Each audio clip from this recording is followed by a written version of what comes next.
पीर की सुबह Kanchenjunga express train हादसे में हलाक होने वालों की तादाद 10 तक पहुंच गई है। बहादुरी, हमदर्दी और मेहरबानी का मुजाहरा करते हुए निर्मल ज्योति गांव के बाशिंदों ने रंगापनी स्टेशन के करीब एक खौफनाक ट्रेन हादसे के बाद अपनी ईद उल अजहा की तकरीबात को बचाव मिशन में तब्दील कर दिया है।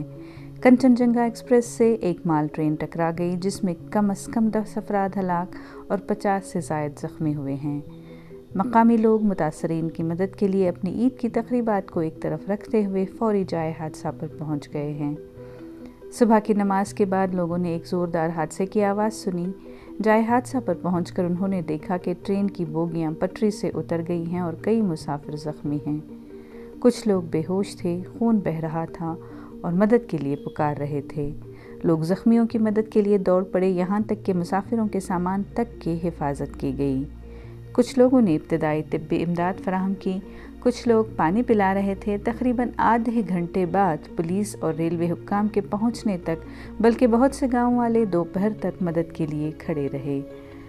मकामी हुक्काम और रेलवे हुक्काम ने भी गांव वालों की फौरी और बेलौस मदद और इक़दामात को सराहा है।